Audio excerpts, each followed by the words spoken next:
Hey everybody, Dr. Helbin here, Tech Talk Education. How the heck are you doing? In this video I want to talk about the different distros that you might want to consider using as you're studying for your CompTIA Linux Plus certification exam. So, should be informative. Let's get started.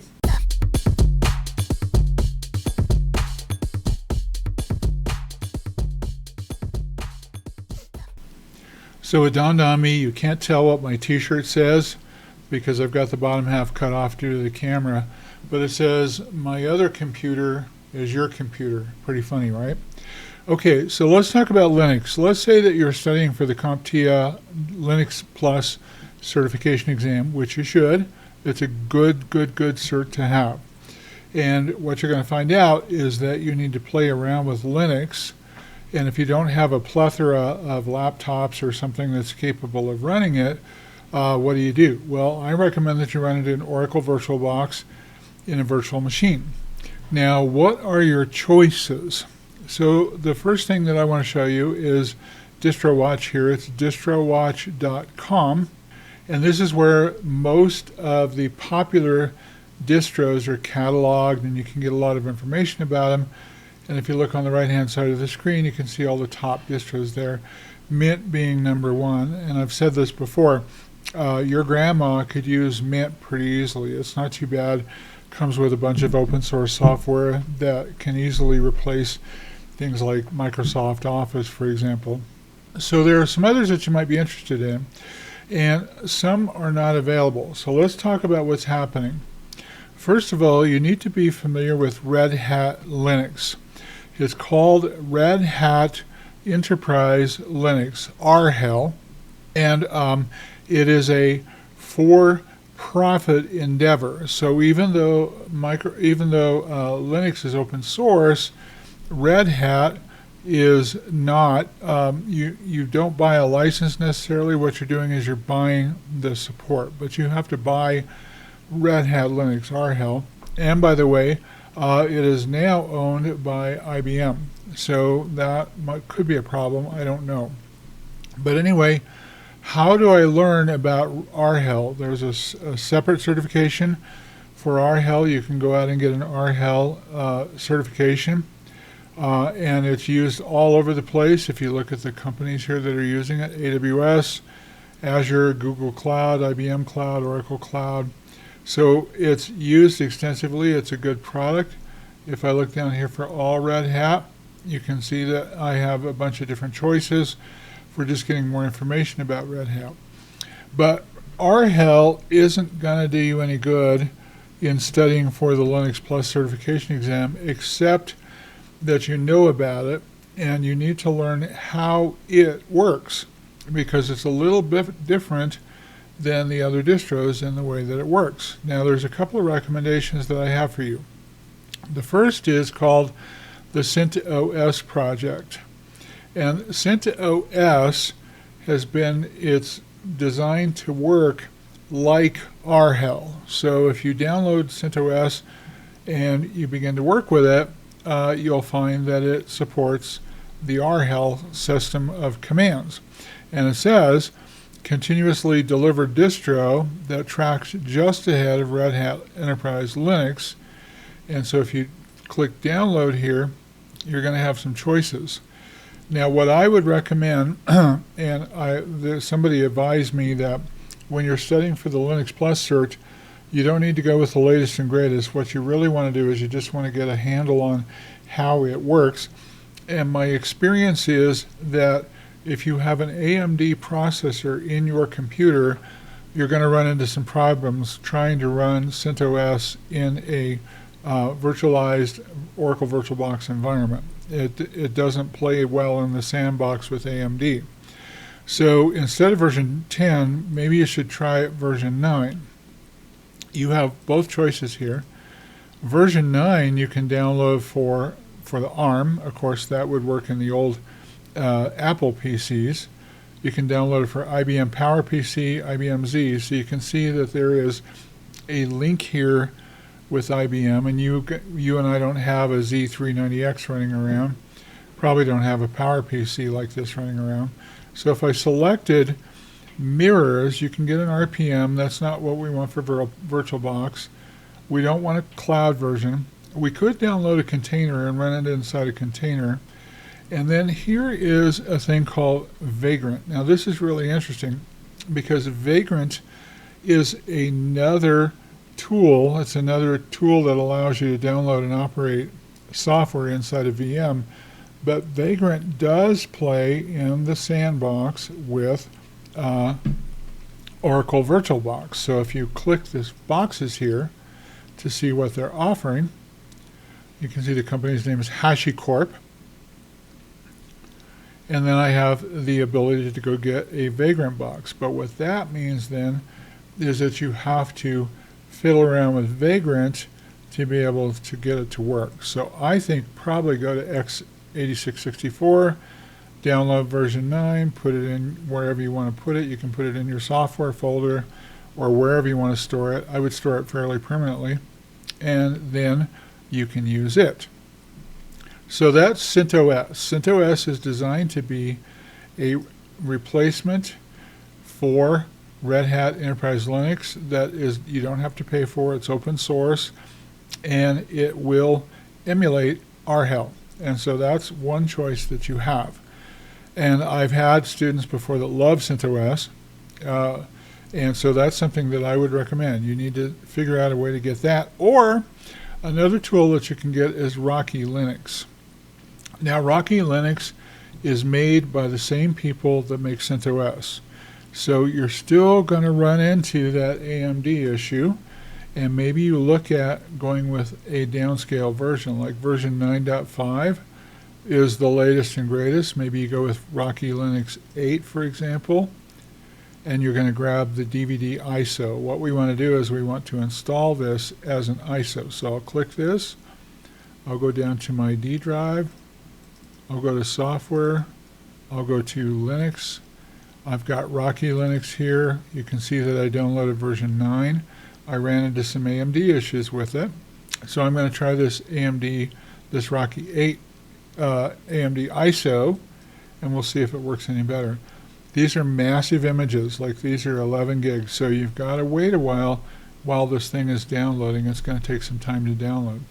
That would be my recommendation for learning RHEL. Probably CentOS or Rocky Linux. They're very, very similar to one another, and they emulate the tools that you use inside RHEL. And ultimately, you should probably put this on your list if you want to become a Linux system administrator, or you're working with the cloud or anything like that. You really got to know Linux well, and RHEL is very, very firmly established. This is not a good way to phrase it, but it's the Microsoft of Linux, if that makes sense, or the Apple of Linux. It's very highly regarded, and so it's something that you need to know. And you might even pencil in at some juncture shooting for your Red Hat certification.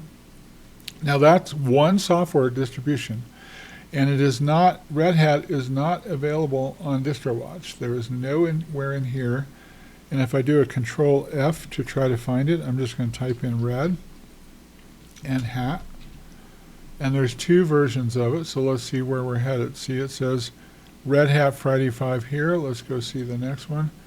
And it does show up over there, so you can click this link here, go down here, and it's at redhat.com, so I can right-click and open the link in a new tab. And there it is. We're in the same situation as we were before. So DistroWatch does point you to Red Hat, but Red Hat isn't going to be something that you necessarily could play around with when you're studying for your Linux Plus certification exam.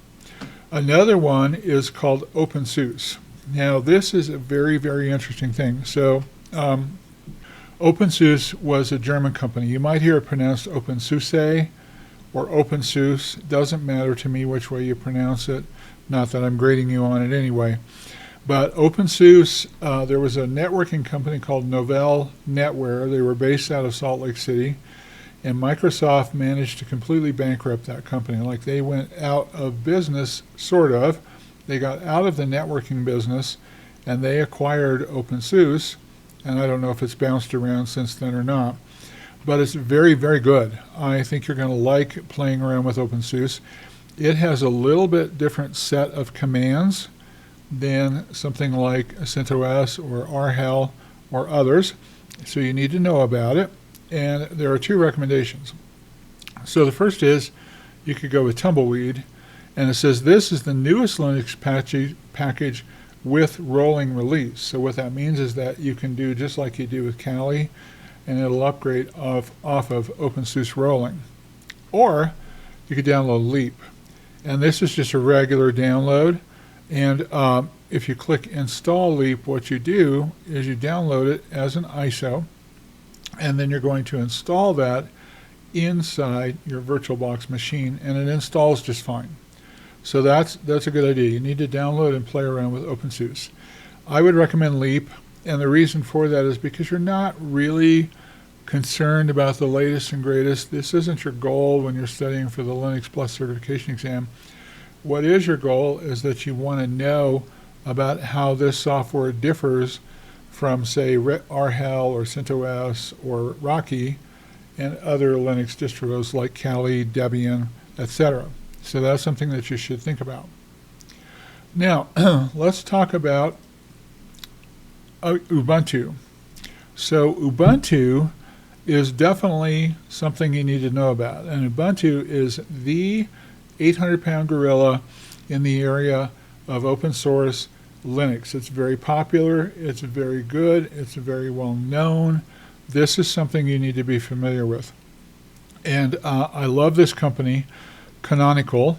I will point out to you that Ubuntu is a .com. It's not a .org like some of these others, like Rocky Linux is rockylinux.org, CentOS is CentOS.org, but Ubuntu is ubuntu.com. So here's the thing. When you see this word LTS, that stands for long-term support. And what that means is that they have a 12-year commitment, like in this case they're saying they're going to give you a 12-year commitment for Docker images, and Docker makes sense on the cloud. And you can see that it says containerized, so it's not spelled with a Z like we see in the US.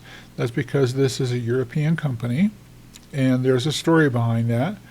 And so I like Ubuntu a great deal. You need to know about Ubuntu, and honestly, if you had a relatively tech-savvy grandma, she could use Ubuntu just fine. It's a very, very good product. It's been in use in Europe for years. So I recommend studying Ubuntu.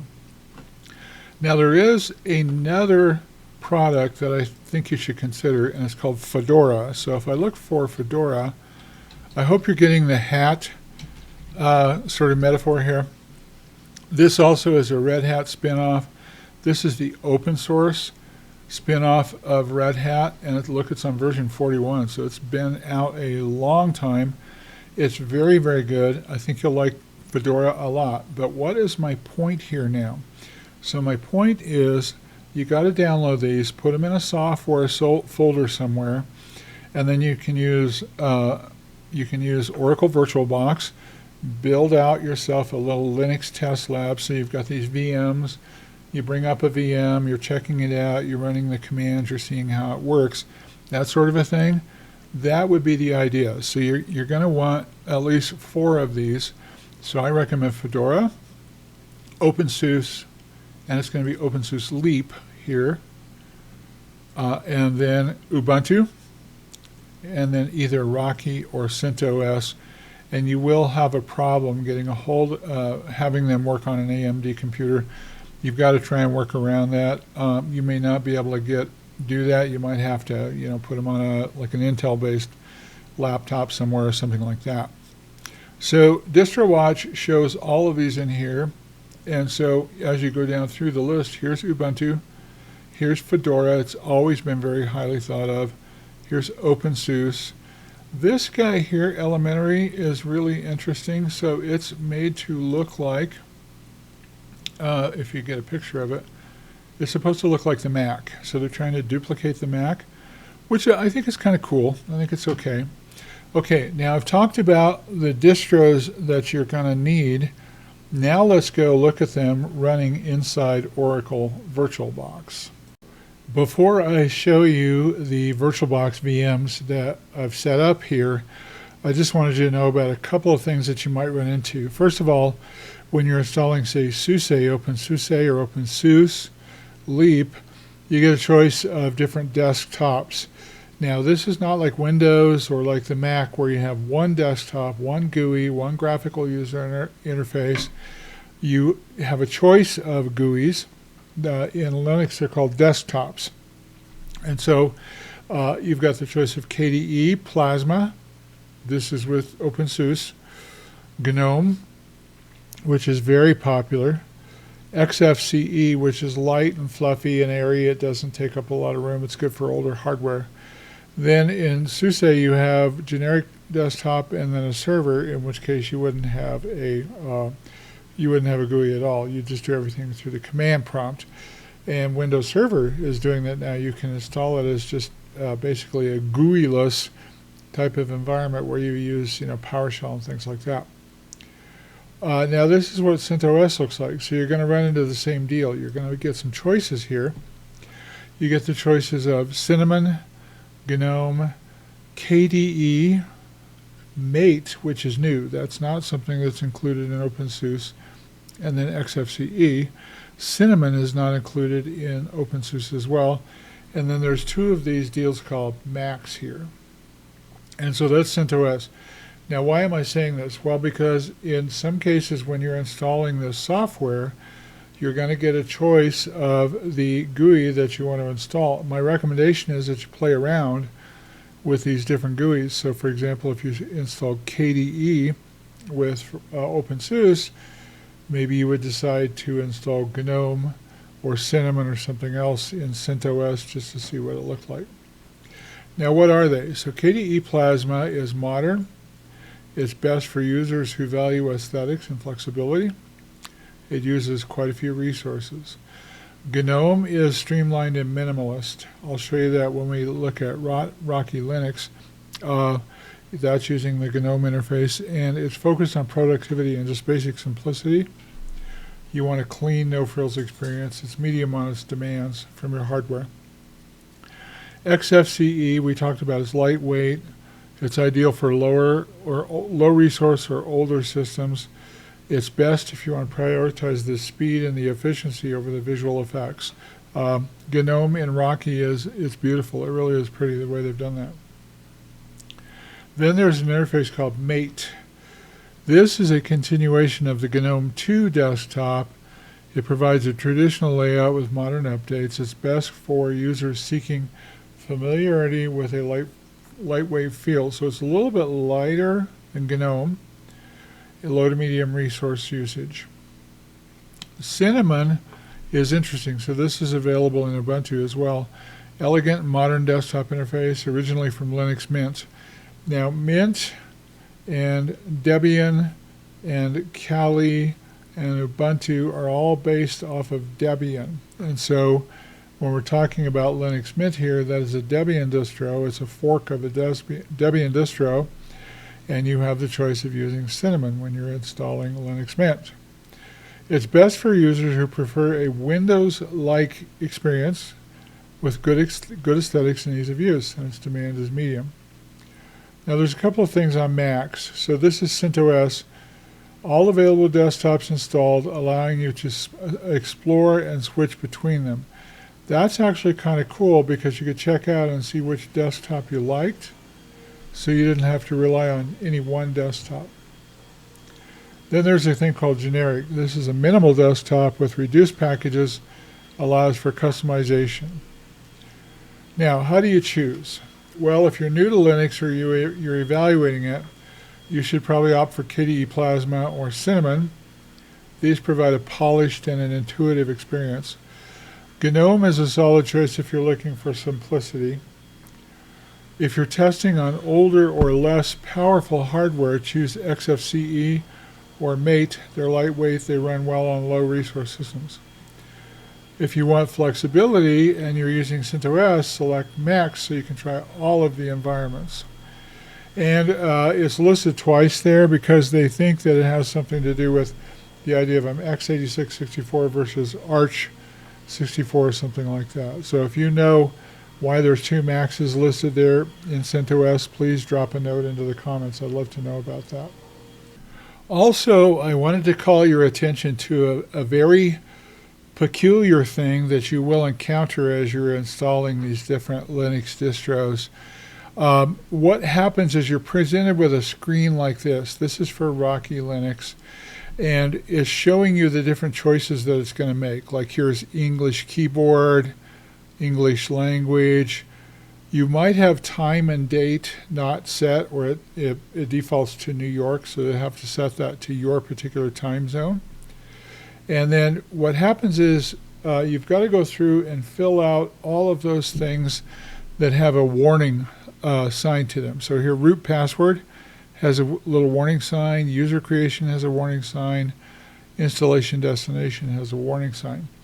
You will not be allowed to proceed into the installation until you take care of those. So what you do is you just click it, it takes you to the root password, you set the root password, you click done, and then you move on. And in this case, I've got 3 of those that I would have to work with, but I also had to set the time and the date here because I was not in the right time. And I had to connect to the network, and I'll show you that once we get in and look around a little bit. It's actually not too hard to do. There's a network connect dialog up in the upper right hand corner of the Rocky screen. Right, so now I've got everything installed. I've got it all working in Kali Linux. You should remember that if you're going to have more than one distro that you're evaluating at a time, you're probably going to want to have pfSense running first, and then all of the devices that you're evaluating should be behind pfSense so that they all pick up a different IP address off of pfSense's DHCP server. So we're looking at Rocky Linux here. Let me show you what it looks like. I'll go ahead and log in here. I'm going to type in my password here.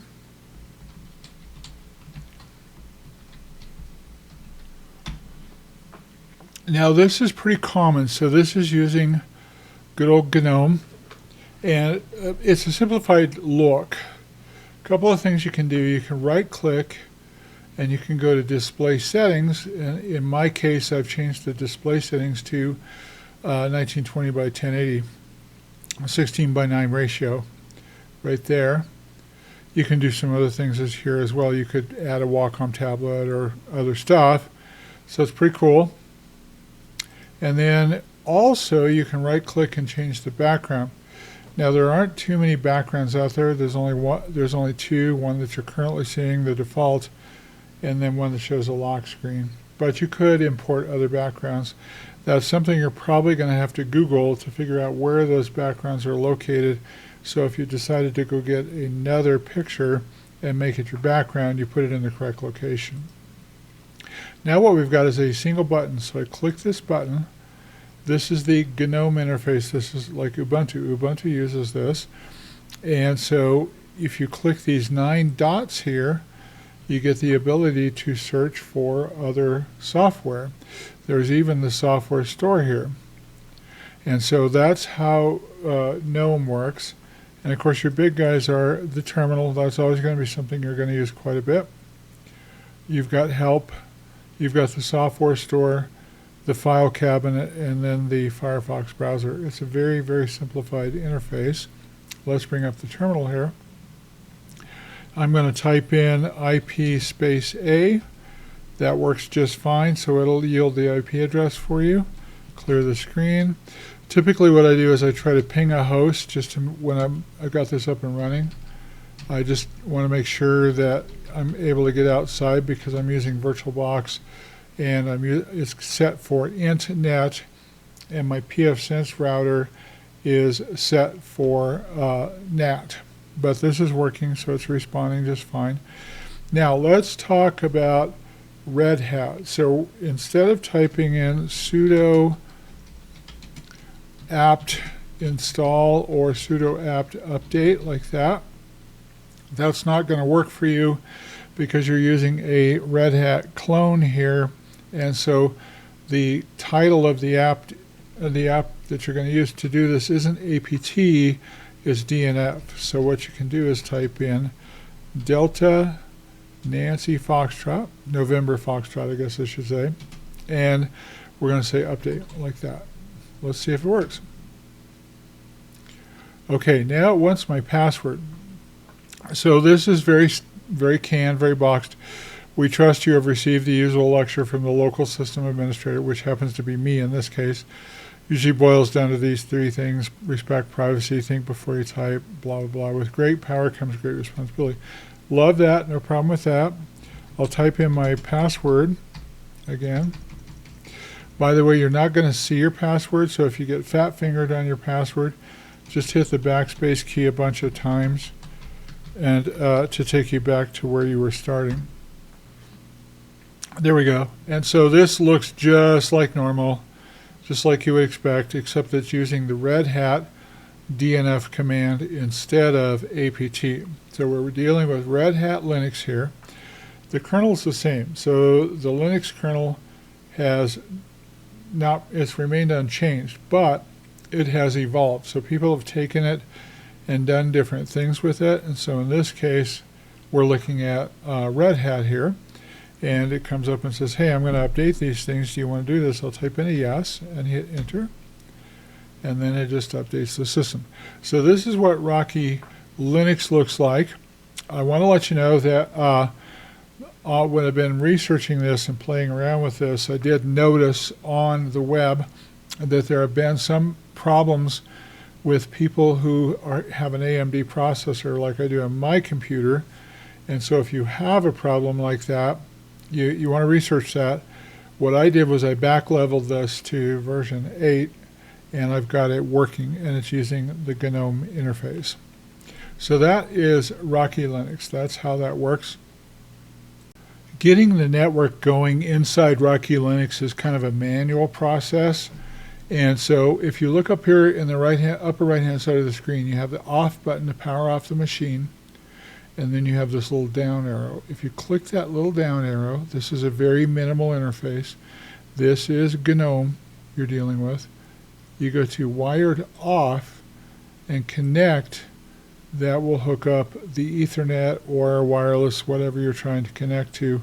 So that's a little bit of an extra step you're going to have to do as you're going through and you're working with Rocky Linux. Now this is Ubuntu. So Ubuntu is a fork of Debian. It's not a fork of Red Hat Enterprise Linux or Red Hat. It's a fork of Debian, which is a different kind of a Linux. They're all roughly the same, although they have a lot of different uses, and people have architected different things for the different distros. So in this case, we're using Debian. And it doesn't look like Kali at all. Kali runs Debian as well, but it's a Debian-based OS. Now up here you have a little button, so you can have multiple screens here. You can see the other screen on the right there. You can also see that you have that Ethernet connection in the upper right-hand corner of the screen. That means I am connected to the net. You're using the GNOME interface. You can't miss it because the icons are pretty large and they're sort of blocky, and it's very simplistic in its design. And you've got a home folder over here on the bottom right-hand side of the screen. You have Firefox, the File Manager, the App Center, which is the place where you would get software, Help Center, Terminal Window, Settings, and the Recycle Bin. Let's bring up the terminal window here. I'll drag it over here in the middle so it's a little bit easier to see. And I'm going to type in IP space A, and what that does is brings back all of the IP addresses that I have on the system. I have two. Number one is for the loopback adapter, 127.0.0.1, which I don't use here. I'm interested in the Ethernet adapter. And you should note here that the Ethernet adapters, I thought it was a Debian thing, but I noticed this in Rocky Linux as well. So of late, what they've done is they've changed the name of the Ethernet adapter. It used to be ETH0, so ETH0, and then if you had a second adapter, that would be ETH1, ETH2, ETH3, and so forth. In this case, though, what they've changed to is this ENP, Echo November Papa 0 Sam or Sierra 3. And it's very common. You'll see this. And what it's doing is it's indicating that this is an Ethernet adapter. And it's giving me a good address here. Let's see if I can. This address means that I picked up an address off of my pfSense router. That's an IPv4 address that the router gave to me. So that's really good. I'm going to go ahead and try and ping Microsoft and see if it lives. And it does live. Everything looks great there. Another thing you should notice is that you can right-click the desktop and go to Display Settings. I've got this thing set for 16 by 9, 1920 by 1080, 60 Hertz. So this is what Ubuntu looks like and how it works. And of course there are going to be a few subtle differences between something like Rocky, RHEL, and then and Rocky is not RHEL, it's a fork of RHEL. And then Ubuntu. So Ubuntu is Debian, Rocky Linux is in the Red Hat family. All right, so this is OpenSUSE or OpenSUSE Linux. And you can see here that I've got a huge desktop. It's very cool. I've enlarged this to 1920 by 1080, but it's a little bit, for some reason, longer. And so you can see that I have to use my arrow buttons to scroll down to get to where the menu bars are at here in OpenSUSE. Now it's the same sort of idea. So here's Firefox. Here's your file manager. It's called Dolphin. Here is the Discover Software Center. This is your system settings here, and then we don't have a terminal window, and then I can have multiple desktops, so I could have more than one desktop, just like we could have in Ubuntu. So let's go ahead and click this little guy here, this little, what is that animal? Chameleon. And you can see that you get a menu that's very similar to like maybe a Windows 10-ish type of thing, and you've got a bunch of different categories here by which you can select things, some choices down on the bottom. So if you were a Windows user, even a Mac user, this is going to look relatively familiar to you. And then let's go ahead and grab the terminal. So where is the terminal actually? Where can we find that? Is it under Utilities? Let's go click Utilities and see if it's there. Nope, I don't see it there. Let's go to All Applications, go down to the T for Terminal, and see if we see it. And there it is right there, Super User Mode. Can I click this and add this to the desktop? I can, so I'm going to do that. So now I've allegedly added it, but I don't see it showing up there. I'm going to go ahead and run the terminal here, just like I did before. Here's my terminal. I'm going to type in my password, and I'm going to clear the screen. And I'll type in IPA like we did before. And I have my loopback adapter is LO. That looks good. It's named that uniformly throughout all of the Linux distros. And here's that ETH0 thing I was talking about earlier. So this goes back to the old Debian days. Ubuntu had this for the longest time, and now they've changed that to that EMP0S3 thing. But in this case it's called ETH0. This is my Ethernet adapter. And let's see if I can ping Microsoft. So I'm going to ping www.microsoft.com, and boom, and it responds just beautifully. That all looks really good. Now the other thing that I wanted to show you, because we've been checking this, close window, I'm going to right click and go configure the display settings, and it's very easy to use. I really like OpenSUSE. I think it's really cool, it's really easy to use. You can see that I've got my screen set to 1920 by 1080. For some reason it's a little bit larger than it's supposed to be, because with others, like for example Kali, automatically resizes it correctly. In this case it's giving me the scroll bars here. Not a big deal, just so you know. So that's pretty cool, and then I could change the desktop as well. So I could configure the desktop and the wallpaper and come up and take a look at one of these. That's where I selected Mountain from. So that is OpenSUSE. Finally, let's go ahead and do an update, because you know in Red Hat, we have the command dnf, sudo dnf update. In Debian, we have sudo apt update, sudo apt update. It's going to be different within OpenSUSE. So let's go ahead and grab that. I'm going to get a command prompt here. So I will look for terminal. Pretty easy to do, and I'll launch the terminal. I noticed, by the way, I just was looking around at this, so if I look for terminal, I just now noticed this terminal is the white screen, black lettering. If I'm in super user mode, if I'm in the console with a K console, it's in black and white. So I'm in the console here. So I'm going to type in sudo, and the command is zipper, Z-Y-P-P-E-R. And instead of saying update, you say patch. So it's sudo zipper patch. So that's very different than either the Red Hat or the Debian distros. And it gives me this same sort of thing here that we had before, the educational thing.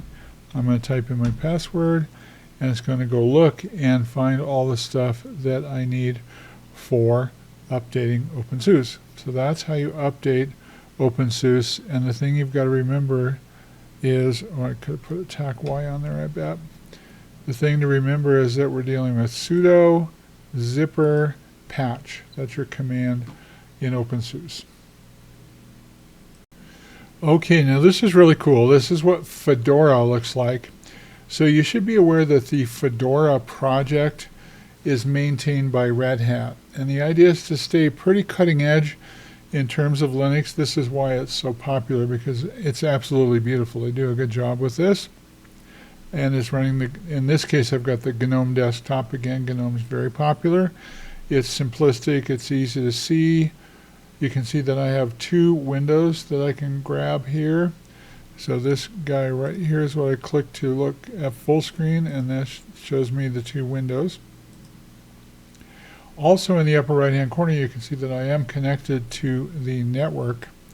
Now what I want to do is I'm going to minimize this first screen here, not minimize, but bring it down to a size like this. You can right click in here or not. I might have to go to settings to do that. I've got the famous 9 app button here. So that's where you can see I'm managing both screens here. I've got, these are beautiful icons. They're all pre-prepared, so they're all well known in the Linux environment. So that's what we've got there. I can hit escape to get out of there. There's my terminal. There is a text editor, which we have not seen in other distros. Here is my software store, my file cabinet, my file manager, calendar, which is not something that's put on the other desktops, and then Firefox again. So a couple of common denominators here would be the Firefox, the desktop, the file cabinet, software store, and the terminal. So let's do the first thing. Let's run the terminal here and see what that looks like. And here it is. What I'm going to do is, again, I'm going to do an IP space A. And you can see that I've got loopback up here. There's the loopback adapter. And here's that famous ENP0S3. So everything looks good there. I'm going to try pinging www.microsoft.com and hit enter. And it responds, so that's a good thing.